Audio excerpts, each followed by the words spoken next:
Dando continuidade à aula da semana passada, nós estamos estudando o livro de Filipenses.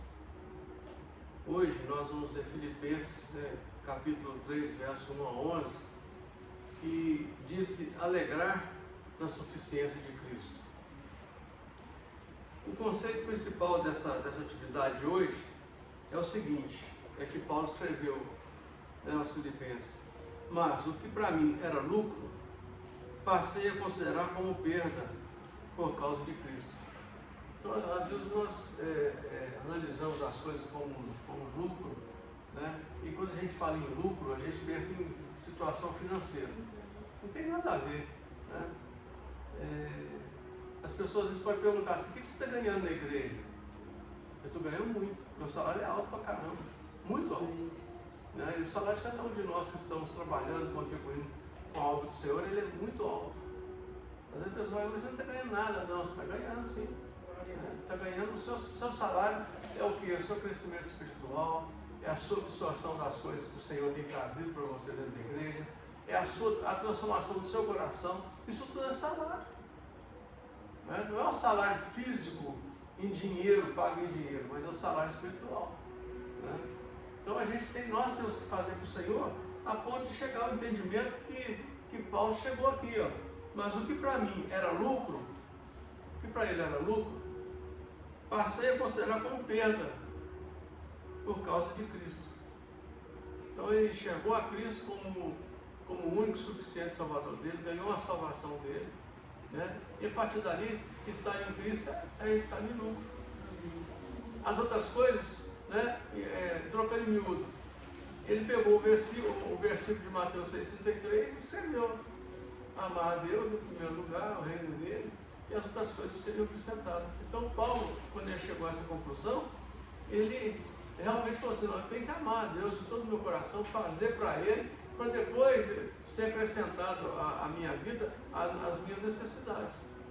Eu não sei se vocês já ouviram falar, né? Vocês já leram? Paulo era consultor de tendas. Ele era, vamos falar assim, o engenheiro daquela época. Ele construía tendas, vendia tendas. Ele ganhava bem, ele não era mal remunerado. Mas ele resolveu dedicar a obra do Senhor, né? O objetivo então dessa lição é o seguinte: que o aluno saiba que Jesus Cristo é suficiente para a salvação e a nossa formação espiritual. Tem que ter esse entendimento, que Jesus é suficiente para a nossa salvação, né? E para o nosso crescimento, né? Nossa formação espiritual. Amém? Ele continuou, né, o raciocínio, ele fazia tendas mesmo pelo Evangelho. Sim. Porque eu acho que como ele foi rejeitado pelos judeus, né, dentro do plano dos apóstolos, ele continuou fazendo com que poucas pessoas lutavam. Ele só não fez tenda nos momentos que ele estava preso. Ali não tinha jeito de fazer tenda, né? Construir tenda. Ali tinha que ser sustentado pela igreja. Deus fez uma prova, né? Eu creio que isso foi uma prova que Deus fez. Você não vai trabalhar, você está preso. Quem vai te sustentar? A igreja sustentou ele. Entendeu? Ele não está recebendo, não está ganhando de nada, vamos sustentar ele, né? A igreja verdadeira, né? A mensagem chave da epístola aos Filipenses é o convite para vivermos uma alegria e recebemos a graça. Alegria que não consiste numa euforia momentânea. Essa alegria aqui não é aquela alegria momentânea, né? O Atlético fez um gol, você fica alegre, né? Alegria momentânea. O Cruzeiro fez um gol, a gente fica alegre. É uma alegria momentânea. Essa alegria aqui era uma alegria duradoura, porque ela era em Cristo Jesus, né? Ela é em Cristo Jesus. A verdadeira alegria é o fruto do Espírito Santo. Você saber que você tem o Espírito Santo habitando em você é motivo para você estar alegre o resto da sua vida. Nada pode te abalar, porque o Espírito Santo de Deus está no controle de tudo, né? Você que tem o Espírito Santo, nós que temos o Espírito Santo, nós não podemos nos abalar por nada. Pode estar pior das situações, pode estar pior das circunstâncias, você está sempre com um sorriso nos lábios, agradando as pessoas que estão ao seu lado. Seu compromisso é muito grande. Mostrar o quê? A quantidade de Espírito Santo que existe em você, né? De qualquer forma, o Espírito Santo habita em nós. Mas tem uns que habitam mais e outros que habitam menos. Não é que ele sai, não. A intensidade do Espírito Santo. É nós que temos que provocar essa intensidade dele em nós. Né? A gente a intensidade do Espírito Santo não aumenta em nós só pela nossa dedicação à igreja, pela nossa vida à igreja. Não é dessa forma. Só diminuir, não é dessa forma.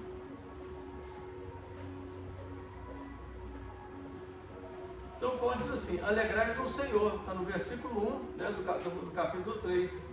Faça um autoexame e prove se sua alegria é superficial e passageira, ou se ela é consistente no Senhor. Tem dia que dá vontade de chutar o pau da barraca, né? Tem dia que dá. Nós passamos por provas terríveis. E tem dia que dá vontade de chutar o pau da barraca, mas nós não podemos fazer isso. Porque o Espírito Santo habita em nós. Não, o Espírito Santo habita em nós. A formação espiritual do cristão é um processo. Portanto, é necessário que as mesmas lições sejam frequentemente repetidas, a fim de serem gravadas em sua mente e vivenciadas em seu cotidiano. Eu aprendi isso aqui com o pastor Jerônimo. Não tem vergonha nenhuma de falar isso.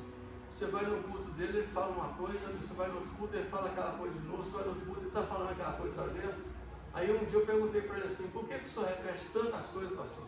E ele virou para mim e falou assim: porque você repetindo, as pessoas têm a oportunidade de gravar e a mudança acontecer no interior delas. Olha a sabedoria disso. Que bênção, né? Então nós temos que repetir sim as coisas. As coisas têm que ser repetitivas. Amém? Os bons mestres concordam com a repetição das lições fundamental. As lições é fundamental. Assim, é na vida cristã.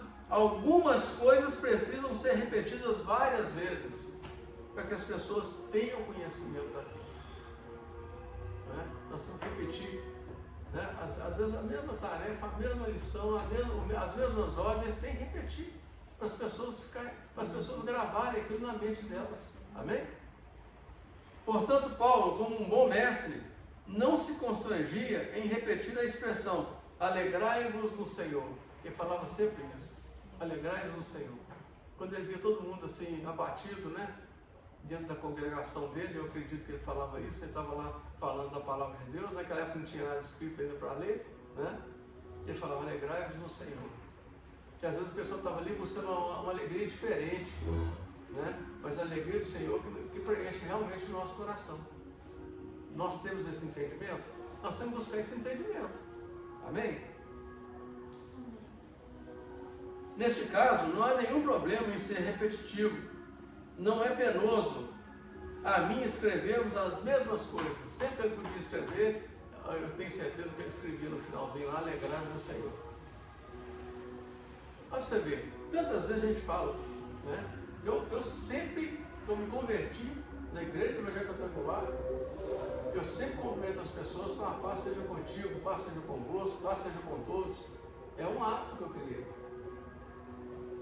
Foi o quê? Foi um aprendizado que eu tive lá atrás. E tem que ser assim. E a gente já vê as pessoas falando assim, paz e graça. Não, o nosso cumprimento da nossa igreja é paz seja convosco. É a identidade da nossa igreja. Nós temos que preservar essa identidade. E às vezes a gente vê até pastores, né, da igreja, pessoas famosas, né, cumprimentando a pessoa com a paz. A paz. Né? Ou seja, não é problemático, né, o peso da repetição. E Paulo fala ainda lá, ele escreve ainda lá em Filipenses 4:4, alegrai-vos sempre no Senhor. Outra vez vos digo, alegrai-vos. Olha, ele falou alegrar sempre no Senhor. Vou repetir, alegrai-vos. Essa é uma instrução que ele dá para nós, que nós temos que seguir fielmente. Amém? Quem são os assassinos da alegria? No versículo 1, né, Paulo encoraja os cristãos daquela época a alegrar-se no Senhor. E no versículo 2, ela diverte contra os assassinos da alegria, dessa alegria. Quem são os assassinos dessa alegria? os cães, os maus obreiros e a falsa circuncisão. Tá? Paulo procura advertir aos seus amigos filipenses quanto à influência letal que podia minar a alegria daquela congregação. O legalismo ou doutrinas judaizantes, né, que existia na época, ele desejava que os filipenses não perdessem a vista da supremacia e da suficiência de Cristo. Porque ele pregava uma coisa ali, passava um pouquinho, tinha alguém falando alguma coisa ligada ao judaísmo. Que era também uma religião? Era uma religião. Até hoje os judeus são assim. A maior parte dos judeus, a Bíblia de Deus não tem o Novo Testamento. Tem só o Velho Testamento, o Antigo Testamento. Né? Às vezes você pega uma Bíblia do judeu, ele arranca o Novo Testamento da Bíblia.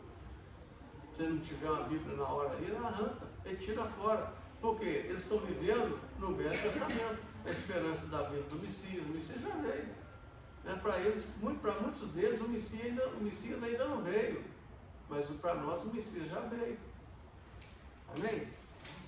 Então, um dos legalismos que batia de frente, né, com a palavra de Paulo era essa situação, era essa circunstância, né, que aqueles judeus ainda dos antigos estavam presos a Moisés e eles criam que o Messias ainda viria para salvar eles. Né? O fator da circuncisão, né, sim. É diferente dos outros, né? Eles tiveram tanto senso. É muito forte. Você vê a luta de Paulo é muito grande, né? Ele estava ali falando aquilo que tinha tido experiência quando ele estava cego. Quando ele estava cego, não é quando ele estava cego da vista, não, físico, não. Quando ele estava cego, matando os judeus, né? Por causa do legalismo judaico, porque os grandes, né, das sinagogas queriam que aquele povo morresse. Eles estão infringindo a lei, né? E eles também estavam errados? Não, eles não estavam errados, não, gente. É a forma que eles aprenderam a viver e a vida deles também, né? A gente vê muita coisa nessas minisséries aí que não condiz com a realidade, mas eles eram legalistas também, né? É interessante, né? A Bíblia toda, né? O Velho Testamento, ela leva Jesus. Leva. Cada detalhe do Velho Testamento leva as pessoas do Senhor Jesus e eles não conseguem ver. É verdade. É verdade, não consegue. Não consegue. Se tivesse uma visão. Porque eles estão presos no Pentateuco. Eles estão presos no Pentateuco. Não, eu acredito que de todas as partes do Velho Testamento eles seguem, né? O livro de Reis, eles têm tudo. Mas eles não conseguem ver. Eles não conseguem ver. Impressionante. E as promessas do Messias todas batem em Jesus.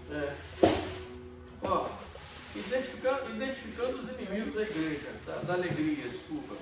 No versículo 2, né, do capítulo 3 de Filipenses, Paulo usou uma linguagem áspera para descrever os falsos mestres que ameaçavam devorar a igreja de Filipos. Cães, aqui Paulo está referindo à ameaça do judaísmo. Os judaizantes eram considerados como cães para ele, tá? Que sempre foi problema para o cristianismo. Tá? Possivelmente esses judaizantes, cristãos, judeus, se tornaram pregadores itinerantes, visitando as congregações de cada cidade, pregando uma falsa mensagem legalista, dizendo que Cristo não era suficiente ou não tinha valor sem a lei, né? Rituais, obras e boas obras. As três perspectivas que Paulo identificou. Gente, o cão não é um cachorro, né? Vamos falar assim, né? Cães, se você for lá em Apocalipse, né? Capítulo 22, versículo 15, está escrito assim, né? Fora ficarão da salvação, do plano de salvação, os cães, os feiticeiros, os impuros, os assassinos, os idólatras e todo aquele que ama e pratica a mentira. Esses são considerados como cães. É uma mulher que está na lei, né? Com até cachorrinhos, ela era, como ela era gentil, né? Talvez ela considera como um cão. Sim. Né? Sim. Ela é diferente dos outros, né? Ela acreditou em Jesus, mas Isso. Olha só, quanto ao caráter, né? Os cães, o que eu falava aí. Na sociedade oriental, especialmente na mosaica, na lei mosaica, os cães eram considerados animais impuros, a respeito dos quais a Bíblia diz: cuidado, cautelai-vos, cuidado com os cães. Significa que são incontrolados e potencialmente perigosos. Mas os cães são, vamos falar assim, os judeus da sinagoga. Né? São aqueles homens que trabalhavam na sinagoga, que defendiam o Antigo Testamento, né? Vamos falar assim, a visão do Pentateuco com a espada, se fosse preciso. Né? Aqueles eram cães, porque eles não criam na vinda de Jesus, eles crucificaram Jesus. Os judeus crucificou Jesus. Não foi o povo gentil que crucificou Jesus, foi os judeus.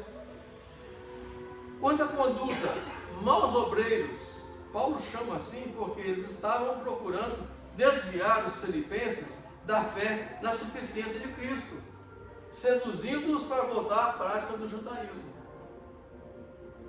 Né? Tipo assim, o cara saiu da igreja, né? Ou seja, está na igreja, desculpa, não sabe não, está na igreja, e tem outras pessoas de outras influências religiosas que estão vindo, assediados, né? A gente até brinca, né? Pescar no aquário. Né?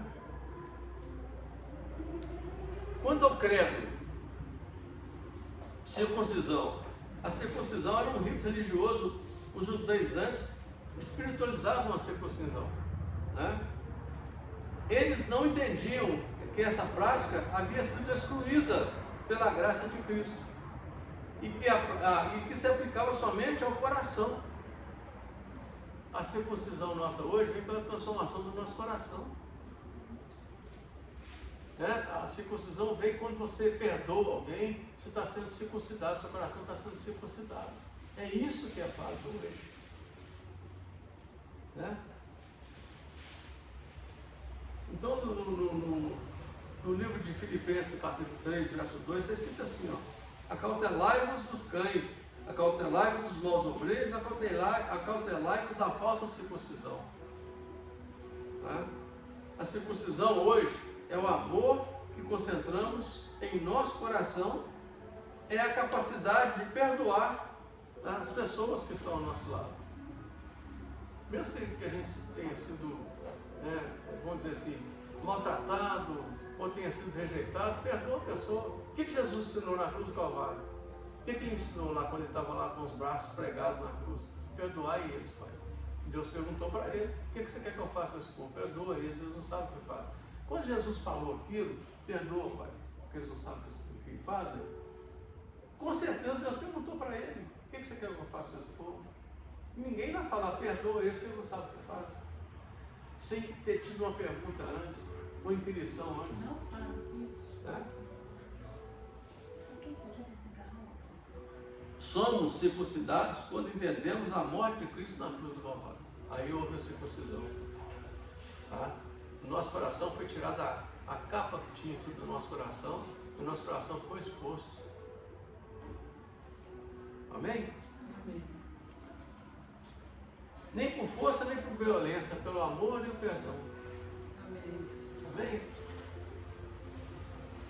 Salvação vem através da nossa fé em Jesus Cristo. Isso aqui não está escrito aqui não, tá? Eu notei.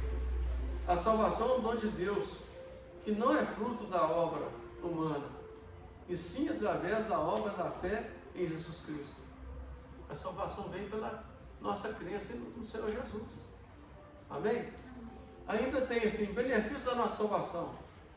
Paz. Quando você tem salvação, você tem paz no seu coração. Né? Nova identidade. Você não é mais aquela pessoa antiga. Você é uma nova criatura. Amém? Vida eterna. A garantia que nós temos para a nossa salvação é a nossa vida eterna. E transformação diária. Todo dia nós nos transformamos. Nós precisamos transformar cada dia, porque cada dia basta o seu mal. Né? Cada dia basta o seu mal. Vemos no versículo 3, né, de Filipenses 3, que Paulo abominava a ideia de se judaizar a fé. Não tinha jeito de judaizar a fé, não tem jeito. Eles não entendiam a fé. Eles não entendiam a fé. Esses religiosos estavam errados em sua posição de que a circuncisão era o teste da salvação. Não tem nada a ver. A circuncisão em Cristo é o teste da nossa salvação. A circuncisão humana não tem nada a ver. O apóstolo refuta essa posição em outro lugar, afirmando que a circuncisão nada é, e a incircuncisão nada é. Se ser circuncidado ou não ser circuncidado não significa nada. O que vale para Deus é a circuncisão do coração. Olha aí. Tá? Visto que Cristo é suficiente para a salvação e não é necessário nenhum suplemento ou esforço humano para que isso aconteça. A religião tende de tirar a centralidade e a suficiência do que Jesus fez por nós. Tem muitas igrejas que estão caminhando nesse aspecto aí, infelizmente, e vocês estão vendo o que está acontecendo, né? Vocês estão vendo o que está acontecendo. Mas diante da supremacia de Cristo, todas as nossas qualidades, mérito, inteligência, piedade, né, do passado devem ser colocadas no lixo. Eu sou isso, eu sou aquilo. Você pode ser tudo. Né? Você pode ser o melhor jogador de futebol, mas Cristo é o seu objetivo. Você pode ser tudo. Você pode ser o melhor médico, melhor advogado, melhor pedagogo, melhor engenheiro, mas Cristo tem que ser o seu propósito.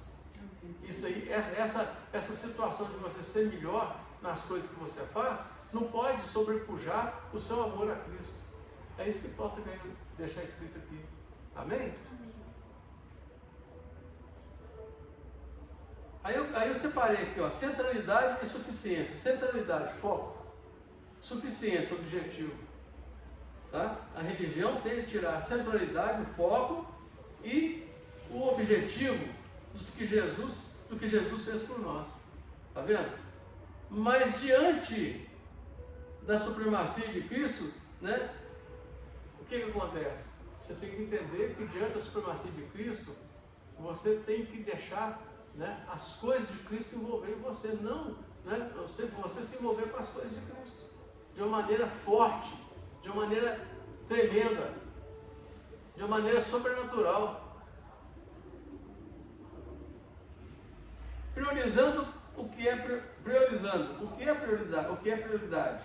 A verdadeira alegria de Paulo só se completou quando ele renunciou por completo à sua dedicação cega à religião, sua posição e influência por causa de Cristo. Está vendo? Ele não precisava ter passado por aquilo. Se você for analisar, ele não precisava ter passado por que passou. Ele era um cara que tinha posição, ele tinha, né, destaque dentro do governo daquela época. Ele era um cara importante.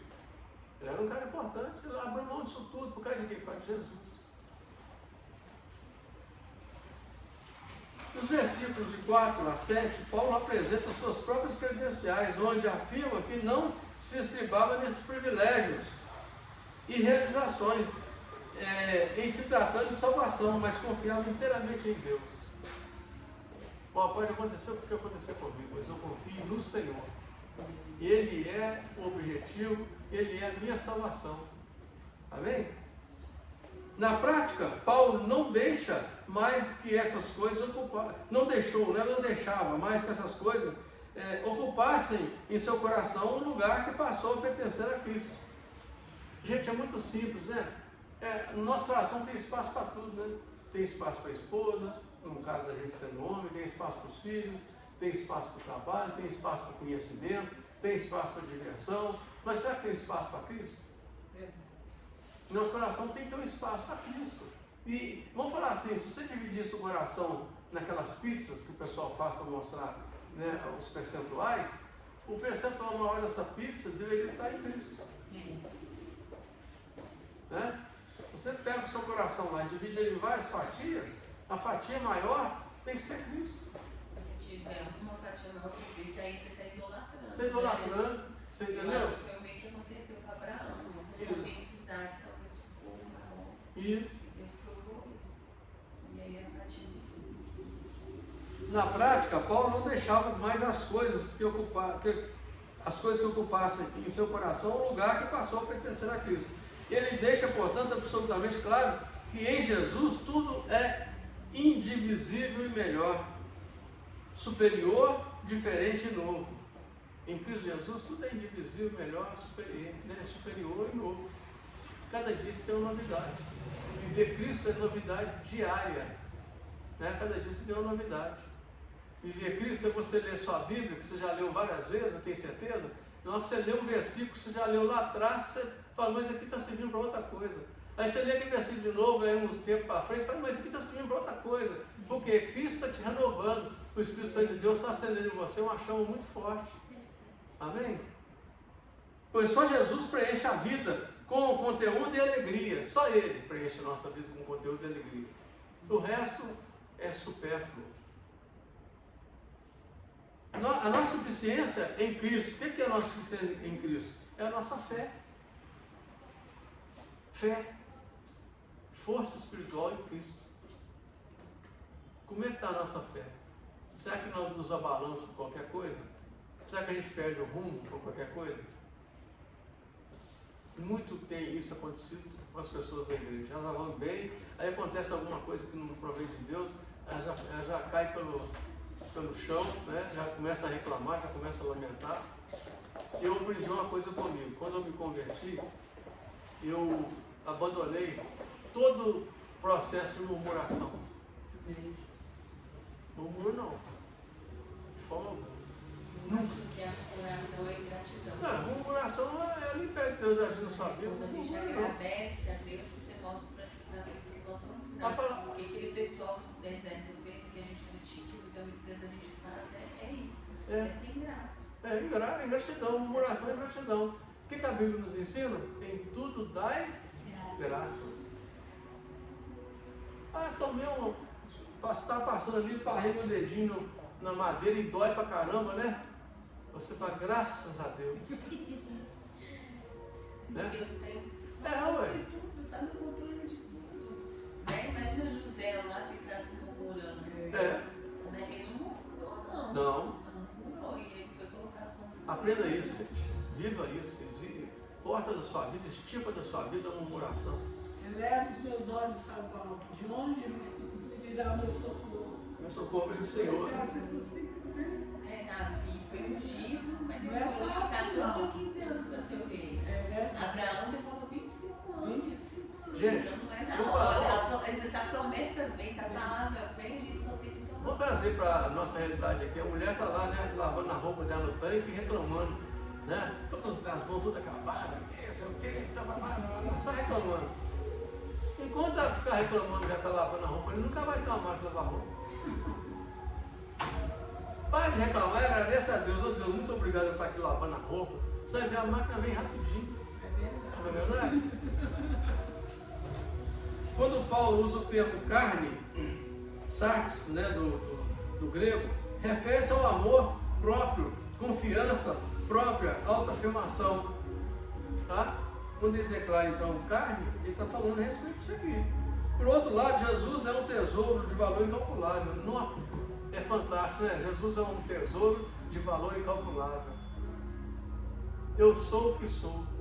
Eu sou o que você precisa que eu seja nesse momento que você está passando. Né? Por causa do valor extraordinário do conhecimento de Cristo, ele considera os privilégios e as vantagens acima citadas como perda, né? Como perda. Ou seja, as vantagens que ele tinha, ele considerou como perda, porque aquilo lá não era nada perto do que Cristo podia oferecer para ele. Quando você vai para Cristo, ele te oferece coisas muito maiores do que você tinha antes. Se você tem a oportunidade de Cristo agir na sua vida, você vai ver que as coisas que ele vai te oferecer são muito maiores. As coisas que ele vai acrescentar na sua vida são muito maiores. É só ter paciência.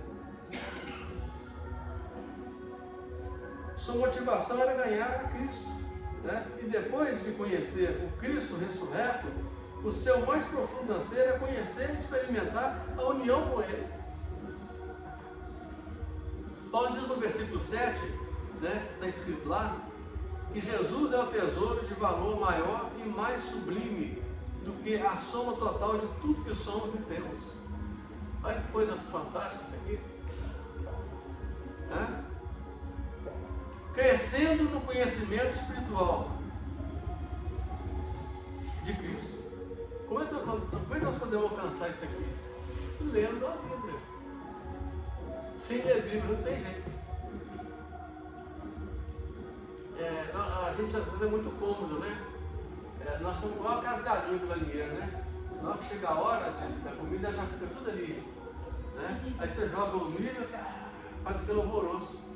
Depois que comeu, tá com o papinho cheio, para de ciscar, para de buscar os bichinhos, aí vai pro cantinho. Nós não podemos ser assim, gente. Nós não podemos ser assim. As pessoas vêm à igreja e vão receber uma mensagem na hora de arrebentar. Essa é a mensagem. Glória a Deus, aleluia. Né? E aí na hora que sai, esqueceu o que foi pregado até. Se você perguntar para muitas pessoas que estão saindo da igreja, o que foi pregado aí hoje? Elas vão falar para você, eu não lembro.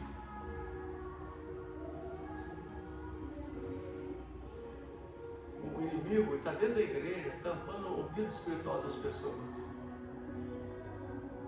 Na oração forte que a gente tem que fazer para a igreja, tem que estar incluído essa desobstrução dos ouvidos espirituais das pessoas, a visão espiritual das pessoas.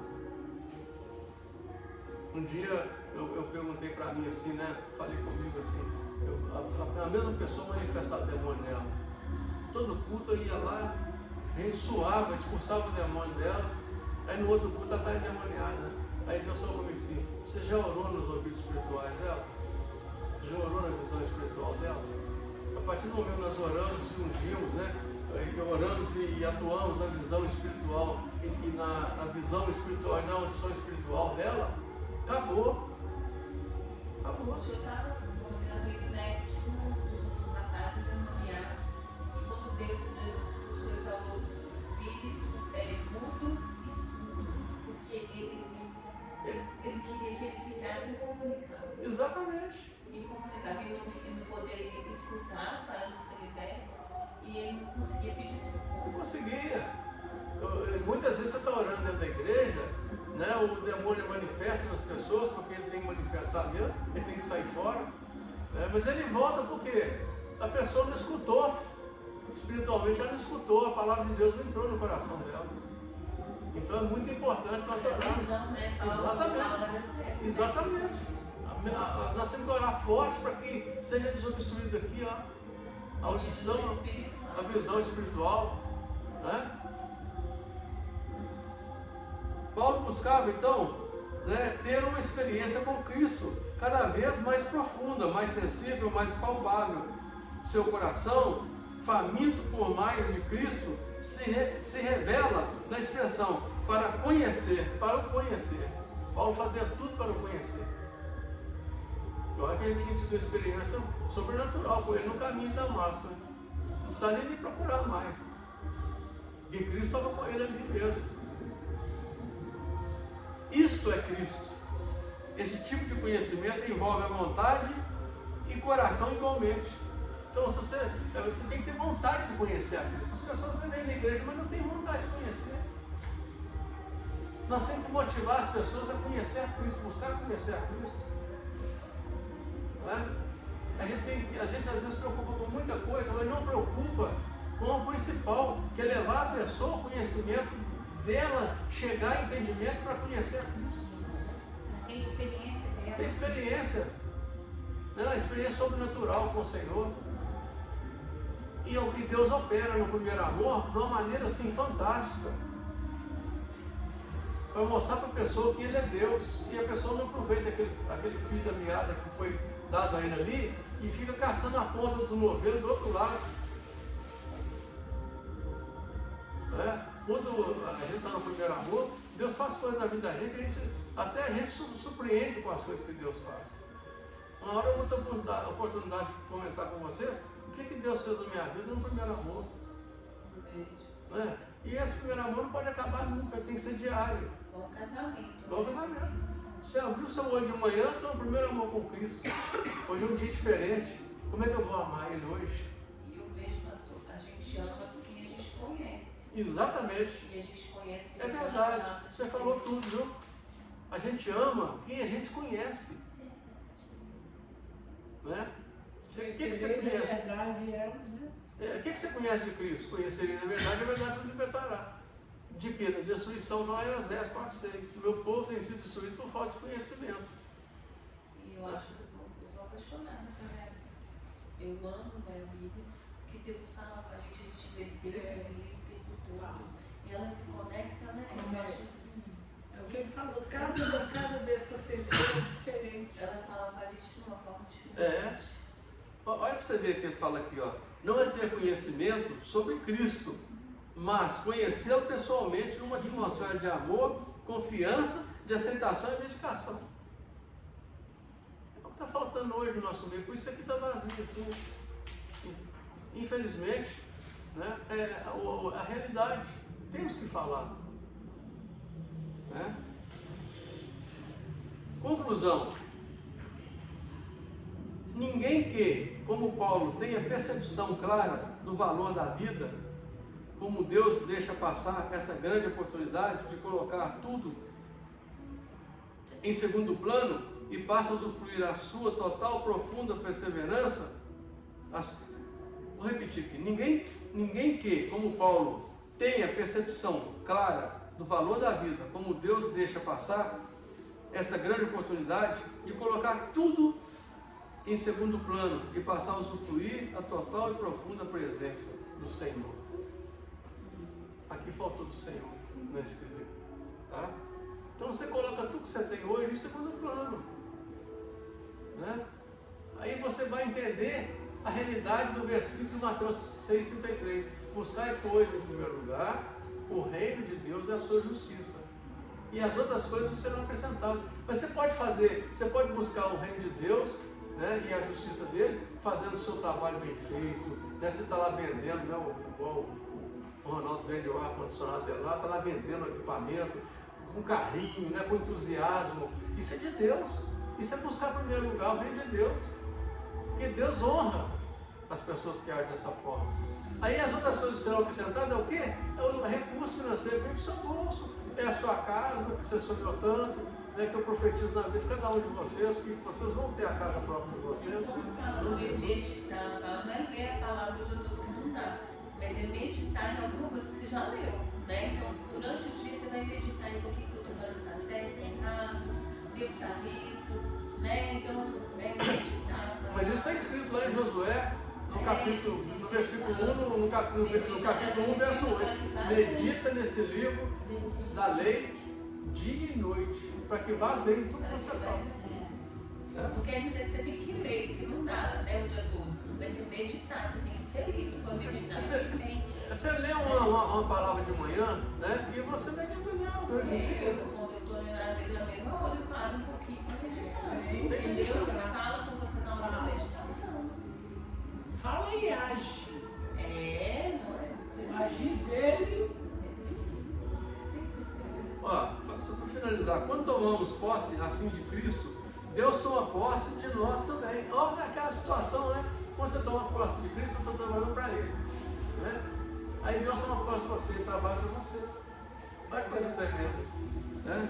Esse dia eu conversando com meu filho cá, com o Bruno, eu falei com ele, não, eu vou fazer isso, fazer aquilo, estou trabalhando aqui para ganhar dinheiro. Eu falei, filho, está errado. Você tem que trabalhar para o Senhor primeiro. Porque o dinheiro vai ser uma circunstância do seu trabalho para o Senhor. Quando eu ganhar isso aqui, eu vou fazer isso na igreja, fazer aquilo. Não, você tem que fazer antes. Porque é Ele que vai facilitar para você o caminho que você está procurando hoje para ganhar dinheiro. É Ele que vai mostrar para você, faz assim, faz assado, que vai dar tudo certo. E abençoa. É abençoa.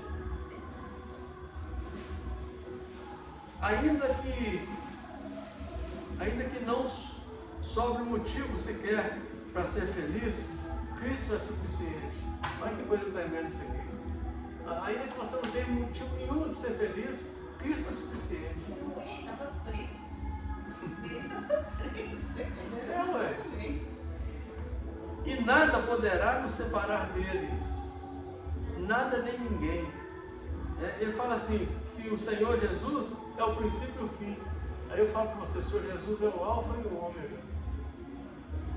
Ele está em tudo, em todos. Ele está aqui agora escutando a gente trazer essa palavra para vocês. Né? Que você possa abraçá-lo de uma maneira extraordinária. Que você nunca queira só sair dos braços dele. Né? Deixa que ele conduza, ele vai conduzir, tudo na hora certa. Tudo tem seu tempo determinado debaixo do céu. Né? Então ele vai fazer tudo certinho na hora que precisa ser feito. Amém?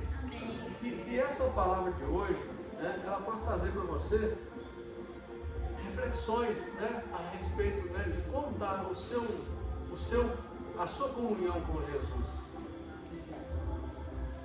Não importa as lutas que você está passando, não importa as vitórias que você está tendo. Porque às vezes a pessoa começa a ter vitória, ela afasta de Deus. Ela vai comprar um sítio aí, a vista dela é só o sítio. Né? Esquece o serviço do Senhor. Né? Não, você tem que estar ali, glória a Deus, Pai, que o Senhor me facultou essa situação, eu estar aqui, eu estar aqui, né, trabalhando, eu estar aqui ganhando dinheiro, eu estar aqui divertindo. Né? Porque nós temos que divertir também. Né? Nós temos que divertir, nós temos que ter uma vida completa em Cristo Jesus. Amém. Mas lembrando da pizza, tá? A maior fatia tem que ser de Jesus no nosso coração. E cuidar também do nosso corpo também. No nosso corpo. Eu ouvi um pastor falando que ele morreu, ele o corpo dele lá, né, que deu a atestado de óbito lá, e que Jesus veio atrás dele e falou assim, você se matou, né? Porque ele não se cuidou. Entendeu? As coisas que dormia mal. Não é que a gente não tem que fazer regime moderado, que a gente também tem que dormir, jejum também tem que ser com sabedoria. Então, assim, e Deus deu a oportunidade para ele voltar, e isso mudou a vida dele. Então, nós somos templos do Espírito Santo. Você está falando aí, eu estava vendo uma reportagem dessa Gil que veio aparecer, ela falando sobre a alimentação dela. Os pais dela eram tropicália, era rica na época, e ela foi criada comendo só iFood, comendo muita carne, a alimentação dela péssima, toda a vida foi péssima. Olha você vê, tudo mudando, né? E ela falando isso, então a gente tira lição pra gente, porque mesmo você com Cristo, você tem que pedir sabedoria, você tem que cuidar, você tem que ir ao médico, porque ele deixa os médicos. Claro. Cuidar do corpo. Porque eu, por exemplo, eu posso mas todos nós gostamos. E o que está na Bíblia? Porque os doutores também. Então a gente, por quê? Porque está fazendo mal porque o Espírito Santo. É verdade. Tudo que faz mal, né, o vício, que faz mal para o nosso corpo, é pecado. É verdade. Entendeu? Então até a gente não bebe, né? Mas a gente come muito. Então, assim, a gente pegou. Não, mas ele também. Mas o crente já tem. Então, já tem um apelido, né? Que a gente não bebe, mas come, entendeu? Então, assim, mas a gente tem que se controlar. E acaba que às vezes eu também sei que eu estou com descontrole. Mas agora hoje, pedir a Deus que a gente tem que ter domínio próprio. Glória a Deus. Eu preciso hoje busquei um pão, andei, eu nem fui de carro, não, com carro, não, fui a pé, fazer uma caminhada. Da minha casa lá um pouquinho, uns 5 quarteirões, né, cara? Jamais. Eu fui buscar uns pãezinhos quentinhos. Aí na hora que eu vi o grupo, eu falei, você vai comer 3 de uma vez? Ele falou assim, 2 não dá pra ver, você tá quentinho. Ele comeu 2. Eu comia dormido. Aí eu falei assim, eu comi o de ontem, eles comeram, eu não comi, eu não quis comer, porque eu falei, não, eu domino próprio, não, vou comer o de ontem, que está muito, o fermento já está mais